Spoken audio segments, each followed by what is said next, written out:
തിരഞ്ഞെടുപ്പിന് മുൻപുള്ള അവസാന ഞായറാഴ്ച മുന്നണികൾ താരപ്രചാരകരെ ഇളക്കി മറിച്ചു. UDF ക്യാമ്പിന് ആവേശം പകർന്ന് കാരപ്പുറത്തും ചന്തക്കുന്നിലും Priyanka Gandhi MP-യുടെ road show.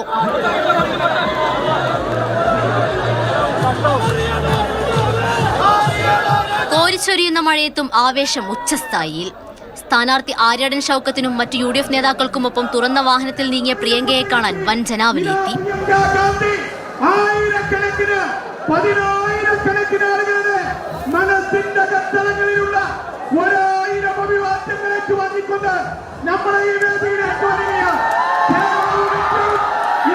Wayanad MP കൂടിയായ പ്രിയങ്കയുടെ വരവ് നേട്ടമാകുമെന്നാണ് UDF കണക്കുകൂട്ടൽ.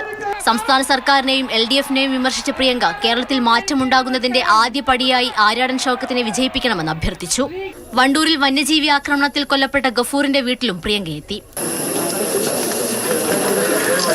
You are suffering from the man-animal conflict daily, and yet nobody tries to give you a concrete solution. മുഖ്യമന്ത്രി പിണറായി വിജയൻ കഴിഞ്ഞ 2 ദിവസമായി ഇടത് സ്ഥാനാർത്ഥി M സ്വരാജിനായി മണ്ഡലത്തിൽ ക്യാമ്പ് ചെയ്ത് പ്രവർത്തിക്കുകയാണ്. ഇന്ന് 3 യോഗങ്ങളിലാണ് മുഖ്യമന്ത്രി സംസാരിച്ചത്.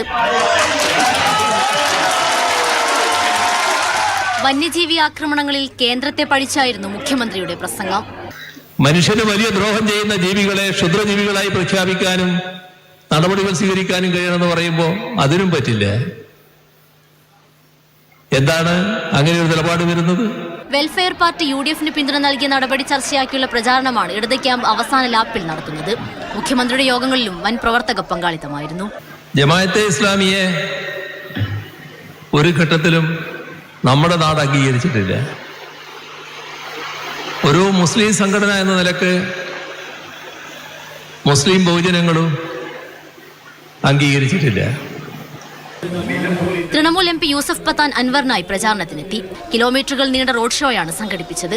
നിരവധി പേർ അണിനിരന്നു. BJP സംസ്ഥാന അധ്യക്ഷൻ രാജീവ് ചന്ദ്രശേഖർ ഉൾപ്പെടെയുള്ള നേതാക്കൾ NDA ക്യാമ്പിനായി മണ്ഡലത്തിലുണ്ട്. ഇന്നത്തെ ആവേശം ഇതാണെങ്കിൽ കൊട്ടിക്കലാശ ദിനം പ്രചണ്ഡ പ്രചാരണമാകും മുന്നണികൾ മണ്ഡലത്തിൽ നടത്തുകയെന്ന് തീർച്ച. മാതൃഭൂമി ന്യൂസ്, നിലമ്പൂർ.